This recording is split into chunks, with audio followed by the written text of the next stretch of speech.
Bueno, hemos visto lo que ha estado sucediendo durante las últimas horas. Es un hecho que este conflicto ya escaló. ¿Y ahora qué repercusiones veremos durante los próximos días, semanas? Y si, por supuesto, entramos en punto muerto con respecto a las negociaciones o entra Hezbollah en la ecuación. Bueno, lo que siento es que efectivamente lo que está haciendo Israel con esta ofensiva sobre el sur del Líbano no es más otra que otro capítulo, otro, digamos, episodio relacionado con neutralizar a los aliados de Hamas. Hay que pensar que efectivamente después de los ataques del 7 de octubre del año pasado, pues efectivamente vimos que Hezbollah en solidaridad con que Hezbollah en solidaridad con Hamas, pues efectivamente lanzó una serie de ataques sobre el norte de Israel. En ese sentido, lo que pienso es que más allá de un escalamiento que hemos visto con los conflictos o que se ha aducido en esos términos, lo que se piensa es básicamente que tanto Israel como Hezbollah, debido a los recursos que tienen comprometidos en varios frentes, pues efectivamente lo que están lanzando es otro tipo de guerra más limitada.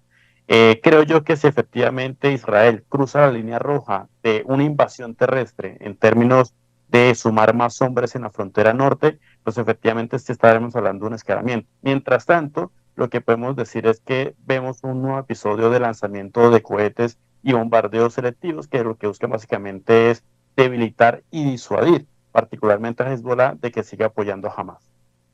Ahora, ¿cuál será la posición en este caso del Líbano? Porque entendemos que, por supuesto, Israel se sentó en esta mesa de negociaciones, por ejemplo, con el Hamas, pero ahora, ¿qué va a pasar con el Hezbollah? Pero sobre todo con el Líbano, porque entendemos que este es, por ejemplo, a partir de ahora, si llegan a verse diálogos, por ejemplo, a nivel diplomático, hasta qué punto queda oportunidad para la diplomacia, y en caso de ser así, ¿cómo entendemos? Y también es para explicárselo a la audiencia, con respecto a cómo se sienta hablar, por ejemplo, un país, un gobierno como Israel, con estos grupos, que además de ser grupos de este tipo, también tienen su posicionamiento político. Sí, así es. Creo yo que hay una serie de aristas que hay que revisar. Primero, efectivamente hay un gran problema con el Líbano y el Líbano, debido a su configuración política, tiene una serie de arreglos con milicias e incluso con grupos étnicos y religiosos que hacen ver a este país como un país de soberanías compartidas. Particularmente en el sur del Líbano, Hezbollah es prácticamente un estado dentro de otro estado, aunque también comparte obviamente con otras confesiones religiosas el gobierno a nivel nacional. Hay que entender que efectivamente el Líbano es un país federal y esto pues obviamente tiene una serie de implicaciones en términos de la autonomía territorial que se tiene. Entonces Hezbollah ha tomado el sur del Líbano como una especie de plataforma para atacar a Israel y obviamente pues ayudado, todos sabemos, por Irán en términos de, digamos, de su logística armamentística. Segundo, efectivamente hay que decir que Hamas, pues obviamente recurre a Hezbollah porque obviamente está en inferioridad de condiciones.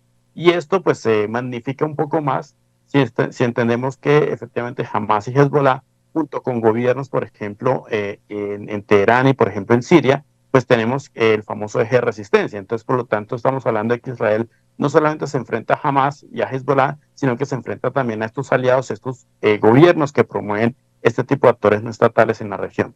Y tercero, creo yo que efectivamente, si es algo muy importante de resaltar, es que Israel de alguna forma no se atreve por ahora a atacar el Líbano porque sabe que sus fuerzas están desgastadas, pero también comprometidas en la franja de Gaza. Ciertamente es una guerra de desgaste muy larga para Israel y que efectivamente deberá tener una resolución pronta, porque efectivamente lo que está haciendo Hamas y tanto Hezbollah en estos frentes es desgastar la capacidad operativa que tiene Israel. Entonces creo yo que, de nuevo, si Israel cruza la línea de atacar terrestre al Líbano, pues obviamente estaría comprometiendo más fuerzas de las que tiene y esto pues obviamente no solamente produciría más debilidad en su posición, sino que incluso ya escalaría mucho más el, digamos, conflicto porque estaría atacando a un país soberano.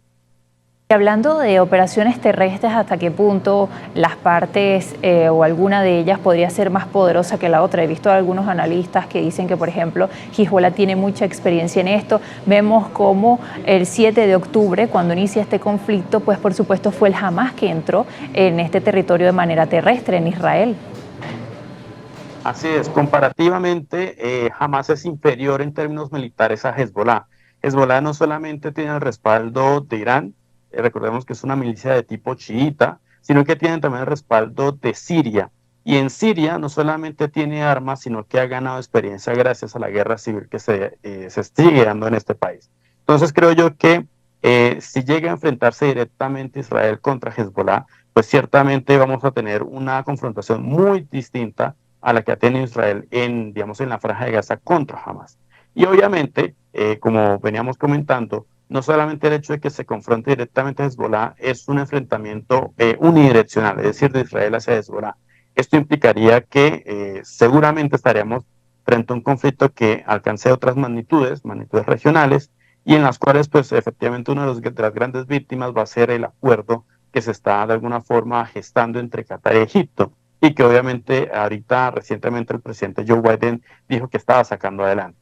Yo creo que ciertamente este ataque tiene un timing casi que, digamos, correcto en términos de llamar la atención de que efectivamente Israel no está haciendo las cosas bien y que obviamente Hezbollah y Hamas se muestran más fuertes y hacen este llamado en términos de decir que efectivamente la solución pasa por el reconocimiento del Estado palestino. Y es un tema que, bueno, se espera que se hable esta semana en la Asamblea General de la ONU. Pero antes de irnos, Manuel, y despedir, quisiera preguntarte además hasta qué punto este conflicto es de desgaste. Por ejemplo, podemos saber, quizás, te lo pregunto, si Israel tiene más capacidad de mantenerse en esto más tiempo, pero quizás no Hamas y Hezbollah. Creo que ciertamente Israel tiene la capacidad de atacar otros países, pero no lo hace porque efectivamente esto desencadenaría pues un conflicto más regional y por lo tanto pues muchas veces el número también termina determinando hasta qué punto pues se decide la victoria o la derrota. Y yo también creo que del otro lado también existe la idea de guerra limitada, porque ciertamente estos actores no estatales pues son ellos, digamos, este tipo digamos, de actores que están promovidos por ciertos gobiernos, pero no todas las veces, digamos, sus líneas de acción están en concordancia con estos gobiernos, tienen autonomía. Entonces yo creo que tanto los recursos limitados que tienen los actores no estatales, Hamas y Hezbollah, pero también la precaución que puede tener Israel de no hacer de esta guerra en la franja de Gaza y en el norte de Israel algo regional, pues obviamente es lo que detiene a ambos bandos para efectivamente enfrentarse directamente. Y un punto interesante, yo creo que este tipo de ataques, como por ejemplo los que sucedieron con los walkie-talkies hace una semana más o menos, también revela que Israel está buscando opciones para mantener el conflicto, pero reduciendo los costos. Por eso la guerra cibernética, pues ciertamente